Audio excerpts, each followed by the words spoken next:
নির্বাচন, ঠিক কিনা? আমরা এক সাগর রক্তের বিনিময়ে একটা নতুন বাংলাদেশ পেয়েছি। এবারের বাংলাদেশ এক বৈষম্যহীন বাংলাদেশ, এবারের বাংলাদেশ তরুণদের বাংলাদেশ। আর কোনো সুযোগ নাই রাজ্যের ভোট করার আর প্রশাসনের নির্বাচনে করার। ঠিক আছে, এবারে হবে বৈষম্যমুক্ত হোক, বৈষম্যমুক্ত হোক।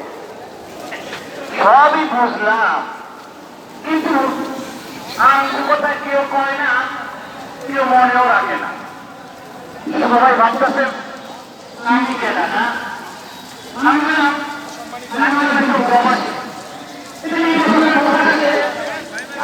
প্রবাসীর কোনো দাম থাকে না, আমরা ভোটও দিতে পারি না।